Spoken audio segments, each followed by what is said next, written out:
The Hilltop Glove Podcast is sponsored by Mid Carolina Service Company. Mid Carolina Service Company is the first name to search for your residential or commercial HVAC needs in Lexington and surrounding areas. Just go holler at Jason and Clint. They'll hook you up on the air conditioners, on the restaurant equipment, refrigerators, refrigeration, ice machine repair. They've been doing this for years. I know them cats forever.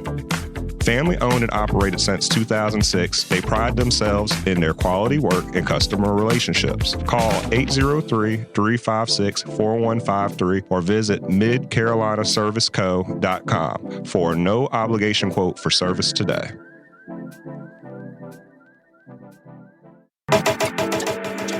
The Hilltop Glove Podcast is sponsored by True Brilliance Entertainment. True Brilliance is a production, promotions, and management company dedicated to connecting artists and producers across the Carolinas to music industry professionals. Several of their clients have placements both domestic and internationally as a result of their services. Are you an artist or producer looking to build meaningful relationships within the music industry? Then True Brilliance is for you. Check them out at paramilitary.com. That's spelled P-A-I-R-A military.com. This episode of the Hilltop Glove Podcast is sponsored by Bob's. Bob's is a Columbia-based retailer of over 100 Black-owned products from 20 Black-owned businesses. Bob's offers a wide range of items from household cleaning, cosmetics, and everything in between. With every visit to Bob's, you support Black-owned businesses, giving them the opportunity to grow and establish connections with our community. Bob's is located inside the Noma warehouse at 2222 Sumter Street in Columbia, South Carolina. Visit their website, weshopbobs.com for in-store pickup or to find out more. Bob's can also be found via social media on Instagram, Facebook, and TikTok at weshopbobs. When you stop by, tell them the Hilltop Glove sent you. Bob's brings quality Black brands to the Columbia community. The Hilltop Glove Podcast is sponsored by Red Rooster Sports Bar and Grill. Red Rooster is your neighborhood bar and grill serving the best wings, burgers, and baskets in the Met. Like the amazing food, the bar is always on tap, and there's plenty of screens to watch the big game. Red Rooster is the Midland's premier meetup spot for local car and bike clubs, fraternities, and sororities. Staff is dedicated to accommodating all kinds of parties and events. If you're looking to catch a game, have a bite, and a drink, look no further than the Red Rooster. Red Rooster is located at 7500 Wilson Boulevard, Columbia, South Carolina. For more information, visit redroostersportsbar.com or visit them on Facebook and Instagram at Red Rooster Sports Bar. Go where the winners go.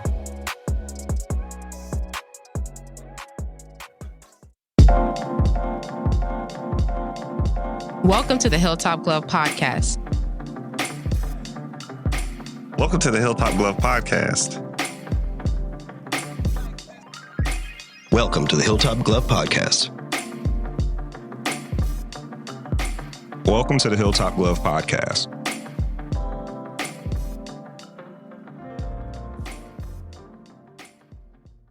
Welcome to the Hilltop Glove Podcast, where Skip and DJ and What interview guests and discuss topics such as business, current events, and pop culture. The motivational podcast for the hip-hop millennial.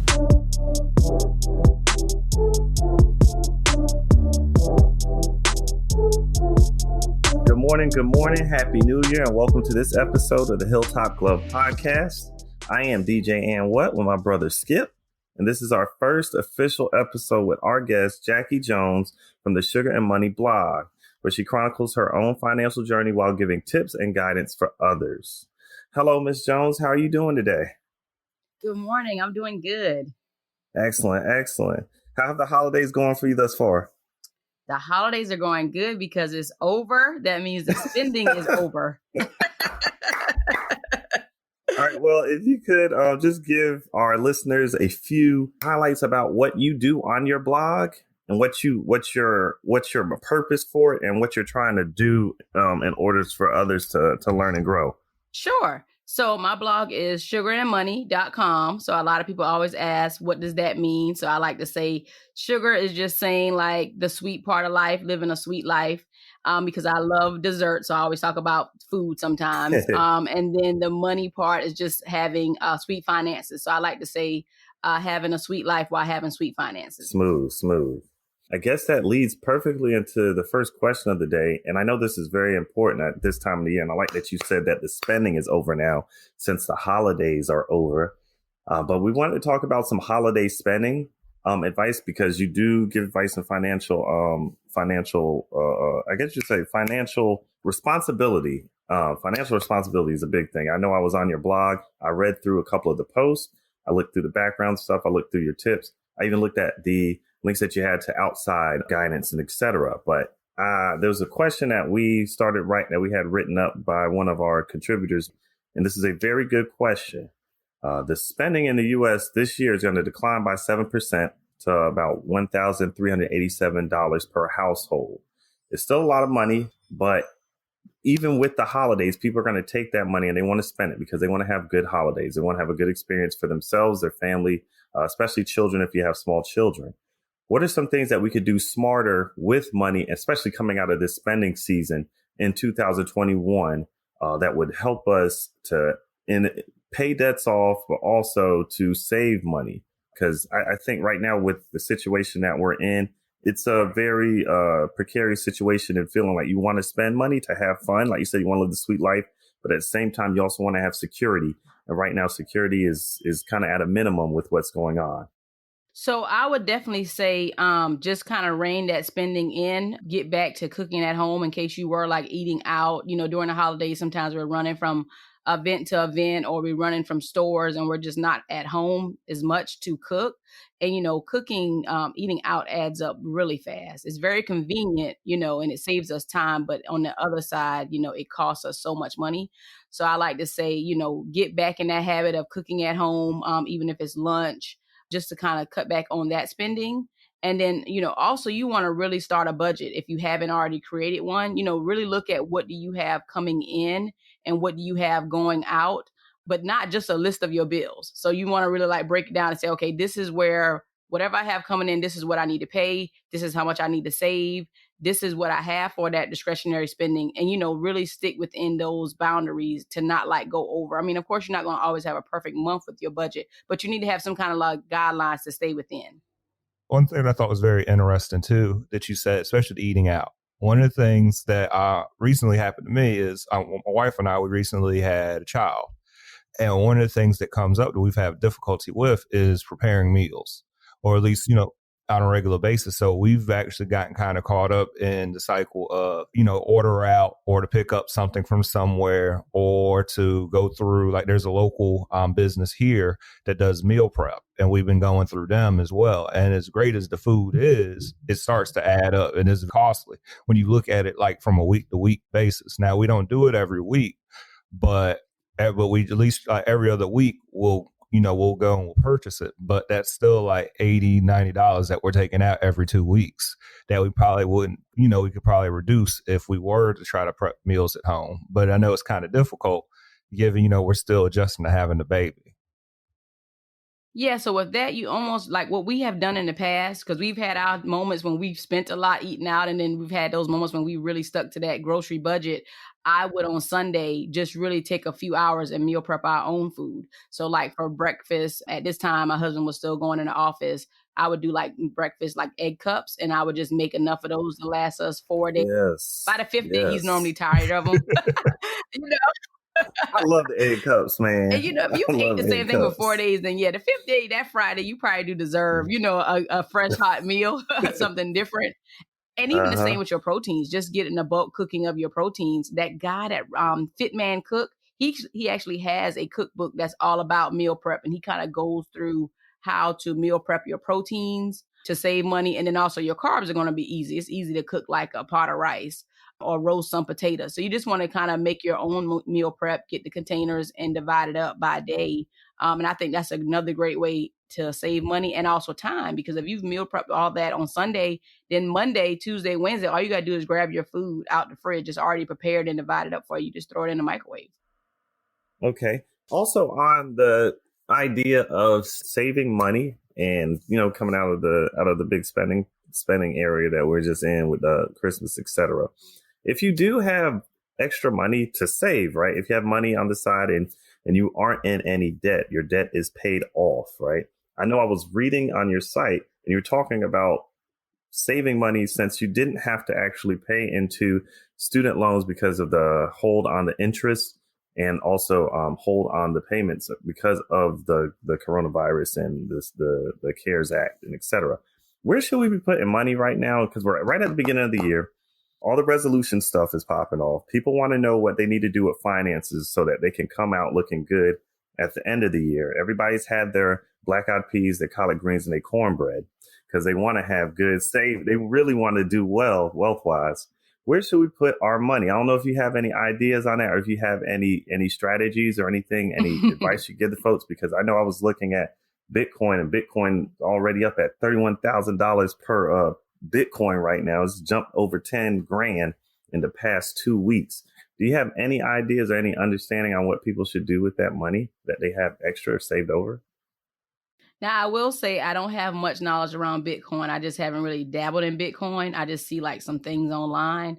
But for us personally, we like to keep at least 1,000 like that we can access immediately in case something happens. And then I keep the rest of the money in a high yield savings account. So like Capital One has, I believe it's called a performance savings account. It's like an online account, and that pays a higher interest rate for saving. And then from there, you know, I like to keep, I think now we're probably at about 9 months savings, because also we were throwing that money in there that would have went to my student loans. So what I did is just created that habit of not spending that money that I was throwing at my student loans and just getting in the habit of saving it, which really is good because now it's like, oh my gosh, I see what I can save once my student loans are paid off or the amount that I could be investing. Wow. So I would say at a minimum have at least $1,000 that you can get to immediately, because when you put it in a online savings account, which pays a little bit higher, it's going to take you 2 to 3 days to get that cash in case you need it. So save there anywhere between 3 to 6 months, you know, and I say at least 3 months, because this year I actually got, 2020, I actually got laid off from my job.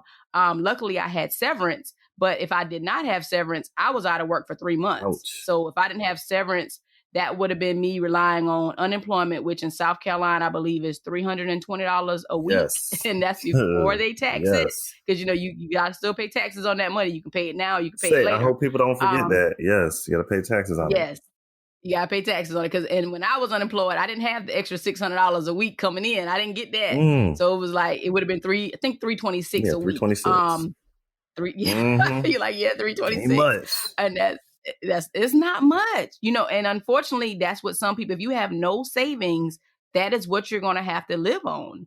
And, you know, we were also in this period of, you know, the moratorium where you're not having to pay your mortgage or you're not having to pay your rent. You know, we own our home, but that if that expires, all that money that people haven't been paying to their mortgage is going to come due. It's due. Yeah. You know? Yeah, and that's going to be a lot of money. So just getting back on track, you know, at a minimum, have 1,000 that you can access immediately. And then I would say in an online bank that's going to fetch a little bit more in interest, at least 3 to 6 months. And I'm telling you, 3 months unemployed go by real fast. Yep. It does. You know, and then it depending on how much money you make, it's harder for you to get a job. You know, so if you're making, and not to diminish anybody's job, but if you're making between $10 to $15 an hour, it could be quicker for you to get a job. But if you're making, you know, 60, 70, 80,000 a year or more, it could be even longer for you to get another job. Those jobs are not abundant. You know?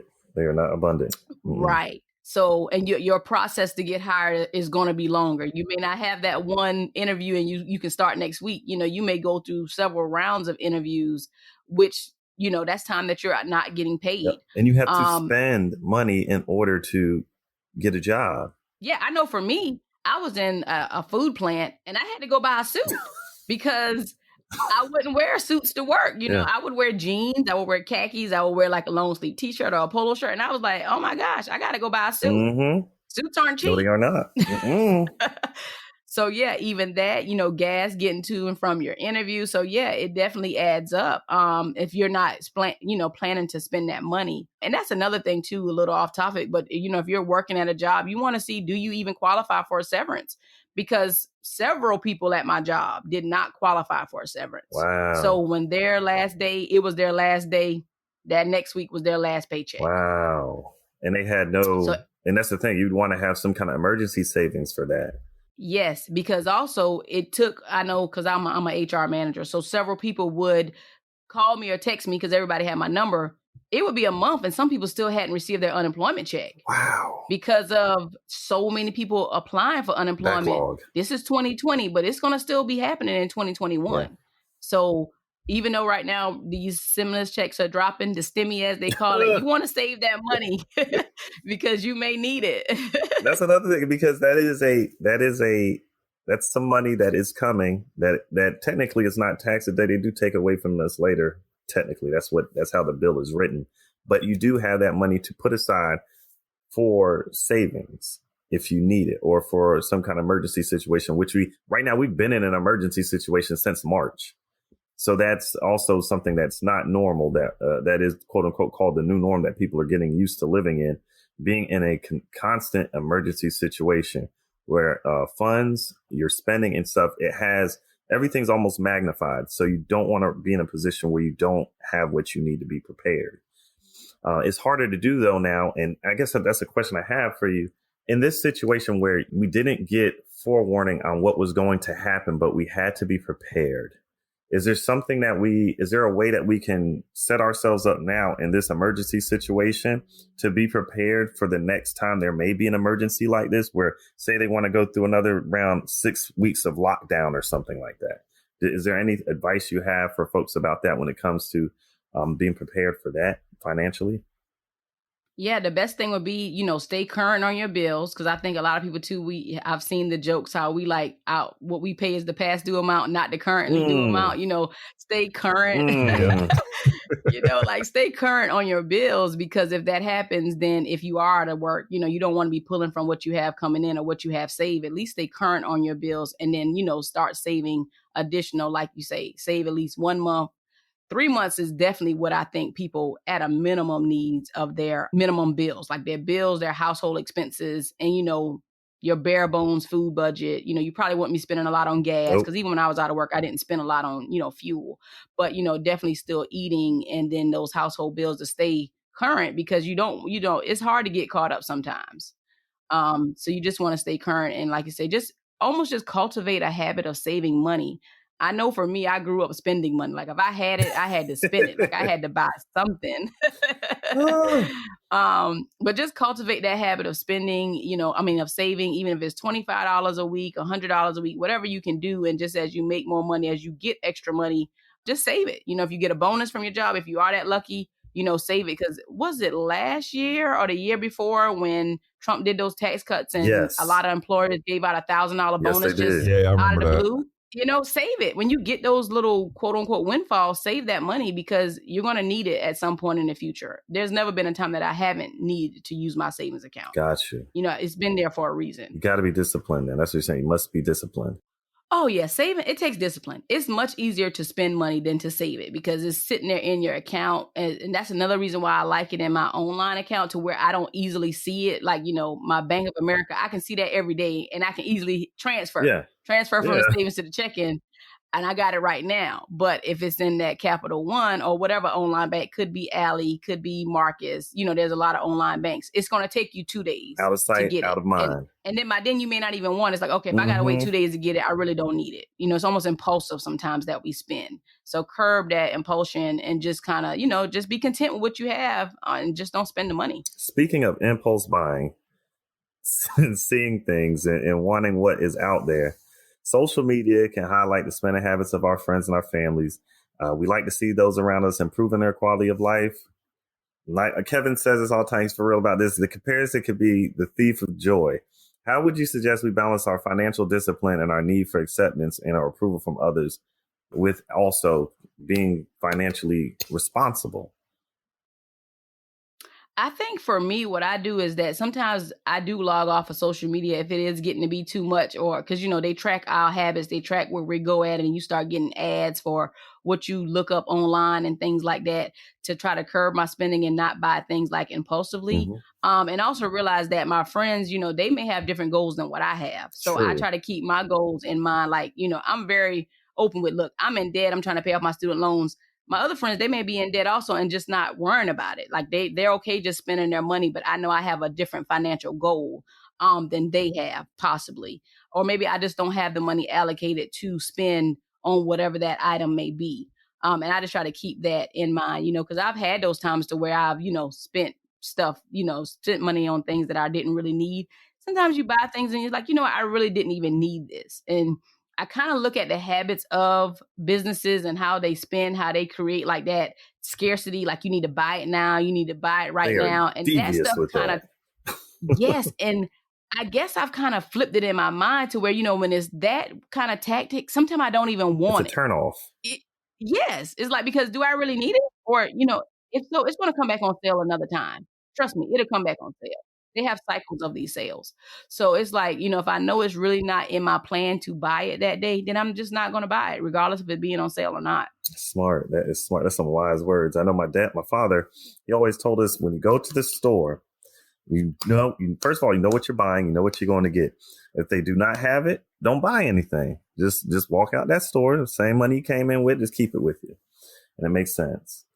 There was something interesting on your website. It's something that I like. I really like this guy. And I don't see, and this is funny, I don't see many black folk talking about him. I think he's really good at what he does. But you talked about Dave Ramsey and the Total Money Makeover. Could you elaborate on that a little bit for our listeners so that they can hear about what Dave Ramsey does with the Total Money Makeover? Oh, yes. So like for me, Dave Ramsey really made it seem attainable that I could pay my debt off, because at one point I had $100,000 in debt between my brand new car, which I still have, is 10 years old today. So I don't regret buying it brand new. There we go. But it was brand new, I think it was like $23,000. $20,000 in credit card debt and like $65,000 in student loan debt. And I've read books before him, not a ton of books, but a few books before that one. But that one, he does a good job of breaking down how easy it can be, or kind of like getting on that little basic plan. He calls it the baby steps to paying off your debt, versus like I read books before just saying, budget and pay off your debt, but not really like showing how to do it. And he does a good job in Total Money Makeover. And it's always on sale. If you don't have the money, you can probably check it out from the library. So it's very easy to get that book. But like, for example, he starts off with, baby step number 1 is saving $1,000, like how we just talked about. Yep. Because if you go straight into paying off debt and then you have an emergency without any kind of savings, then you're going to go right back to using your credit cards or taking out a loan. Mm-hmm. So you want to save that $1,000 first at a minimum, and then, start the snowball method is what he recommends with paying your debt off. You list out your balances from the lowest balance to the highest balance. So like if you have a $500 balance, and then you may have a $2,000 balance, and you keep going up, because then you get those quick wins. So it helps you kind of mentally to like, oh my gosh, I knocked one debt out. Okay, then I go to paying the next one. So you don't get so hung up on just having a big amount of debt. You just take them out one by one while paying the minimum on the other ones. It's a good strategy. It's a great strategy. I think he has a total of like 7 steps, and that's his plan of how you can build wealth. Man, I love that. I just wanted to talk about that because I listen to his show on the radio when I drive around, and I just like listening to the advice that he gives. But also it's pragmatic. It's really practical stuff. It's not anything that you can't achieve. Not like say how he breaks it down into small steps. So like say you can see that it's obtainable and that you can do that. I just want you to break that down for the people, because I think that's something that's important for them to hear, especially with your blog and the way that it is written, how you showed that you broke that $100,000 debt down. That made me happy. I was reading through it and I was just like, yo, I could do this. Matter of fact, it's just, I was like, now I feel bad because I should have been doing this. But yes, it is. That makes your day, especially coming into the new year. You want to be new year, new you. It's one of those things where it's like, yeah, man, you can do this. It's better than like, yo, I'm going to do my ab crunches and get this body in shape. It's like, no, get your finances in shape. It seems easier than even doing the workout. So that's on point. That is so much on point. I would say it is. And right now I have like $29,700. I know exactly how much it is just in student loan debt. So I'm just ready to knock that out. Bravo. Quick question, because I know we're getting to that time. I want to make sure that we hit these points though on the way out. We have our daily spending habits. I know Kevin was talking about that earlier with eating out and etc. And we also have our New Year's resolutions. But based on your experiences from during this previous year, has it been easier due to COVID to curb the daily spending habits for you and your family? In the beginning, to be honest, March when COVID hit and quarantine happened, it was a bad month for us because we had just signed up to do Whole30. So I'm not sure if you heard of the Whole30 eating I know plan. that. Yeah, I know about that. And that diet can be expensive. See it, that shopping list they give you? Yes. And it was our first time. So we had to buy a lot of the different condiments. You know, those really added up unless you had the time to make them yourself. So for us, it became a little expensive because it was like quarantine. We're not going to be, and we're not eating out anyway. But then everybody's like stocking up at the grocery stores. We have to buy these sugar-free foods, everything. So the first month, March was expensive. But then after that, and then you were also home all the time. So it was like all these, like we're going on Amazon, getting different things as we're like organizing the house, cleaning out the house. Yeah. Oh, we want this and we want that. But then I think for us, after definitely April, it like flatlined. Like it wasn't all that spending because we didn't really need anything else. And, you know, I think you just have to kind of think about what do I truly need? You know, like by then we had, you know, a lot of food in the freezer from, you know, stocking up. There wasn't anything from Amazon that I just needed, you know, just to be buying. So then it really just leveled out for us. And then also we weren't eating out. So then we were cooking more, which of course is going to save us money too. And, you know, at that point we weren't doing a Whole30 eating plan. So it wasn't as much of food buying. But yeah, so I think for us, it did level out. But in the beginning, that spending did go up. And then it just kind of like normalized or we spent less. Because I did also hear that certain Americans' credit card debt went down during that pandemic last year or during that time because you weren't going out spending money. If you weren't going out to bars and eating out and charging things, vacations on your credit card. Yeah, you couldn't do it. Then you were actually able to make progress on your debt because you weren't going out, which kind of gives to the mindset of was, you know what?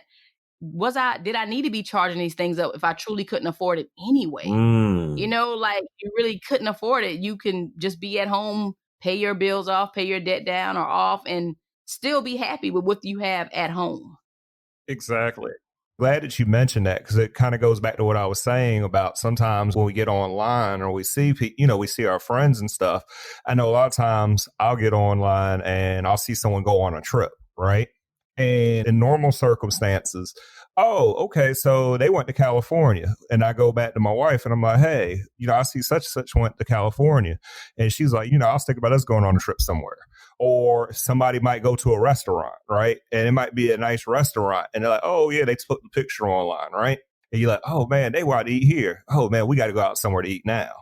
And so you got those little things. But with the pandemic, it's like, now you aren't so quick to want to jump up and to do those things just because of the safety aspect of it. So when I see someone post something now, I'm not going to be like, well, I'm going to go to this restaurant now. I'm like, no, you can't sit at the restaurant. Dining is closed. Or with certain restrictions with traveling to certain states as well. Or some people having a fear or concern about getting on an airplane. So I can see how that's kind of limited people as well.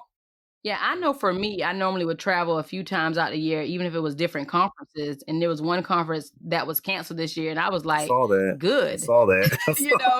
I get my plane ticket credit. I don't have to pay for this hotel. I don't have to eat out for 3 days at a conference. Even though the money was saved for the conference, that was still money I didn't have to spend. And then, of course, if I want to get something different in the wear, something like that, it's like, okay, all of that spending, you're not buying clothes right now because you're not going anywhere. You're just wearing what you have.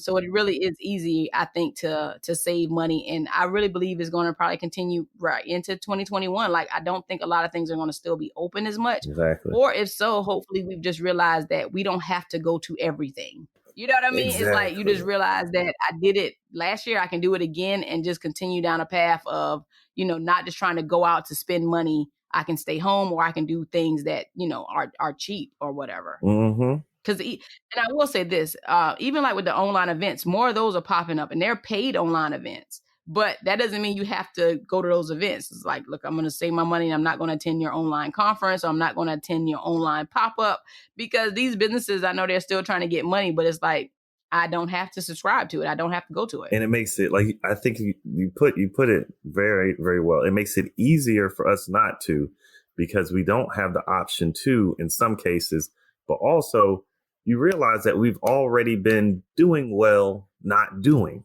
Do you know what I mean? Like we've already been doing well. Like we said, okay, I don't even need to go over here. I don't need to go bother you.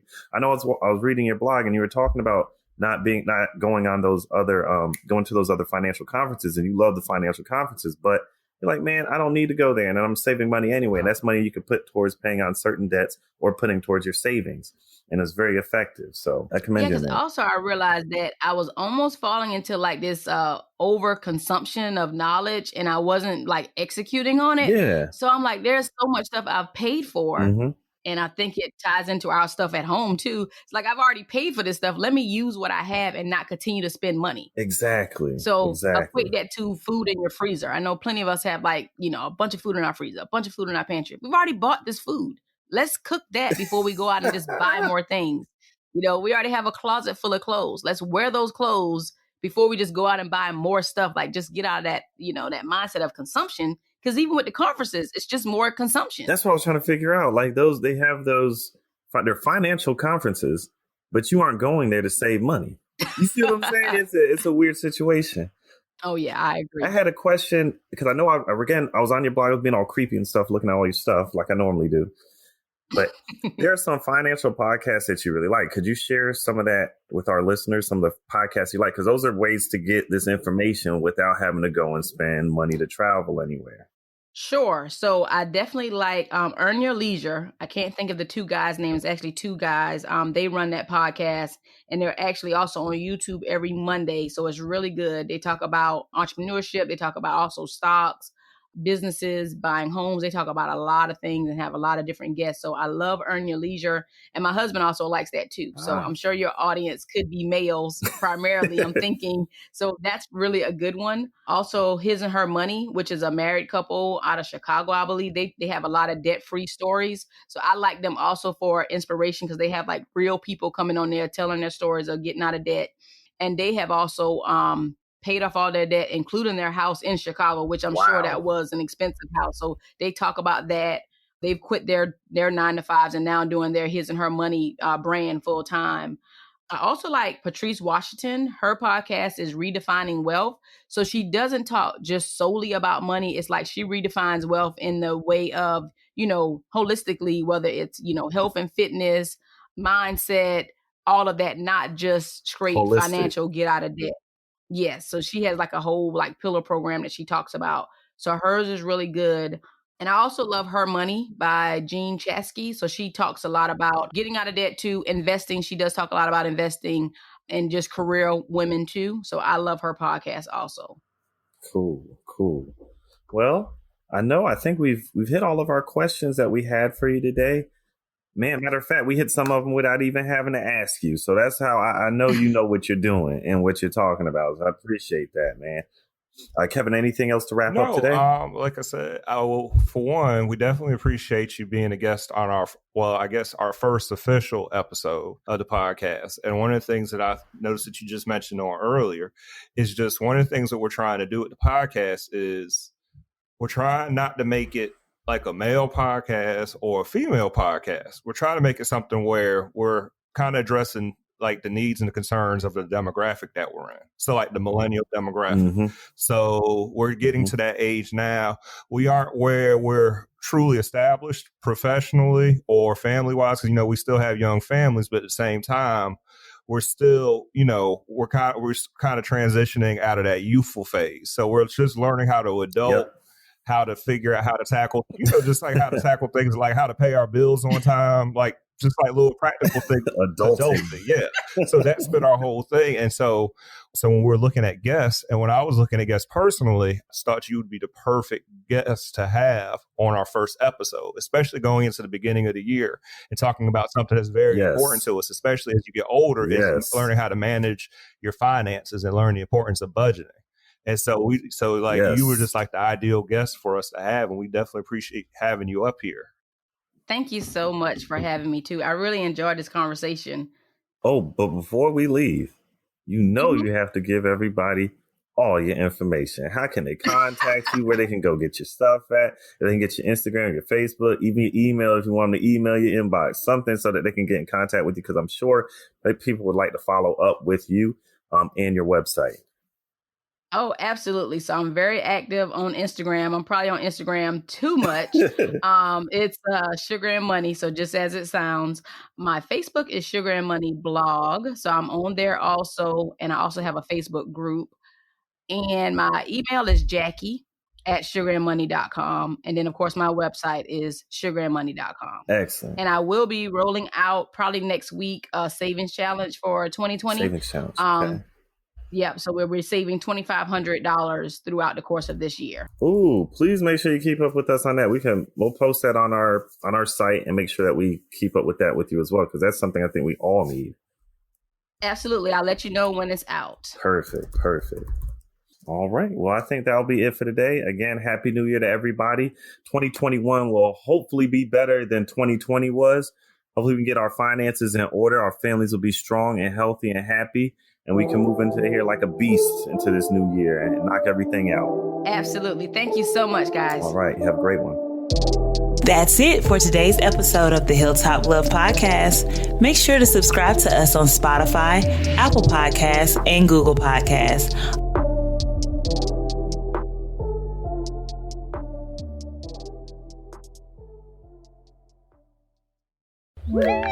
That's it for today's episode of the Hilltop Glove Podcast. Make sure to subscribe to us on Apple Podcasts, Google Podcasts, and other platforms. Also follow us on Instagram and Facebook at Hilltop Glove.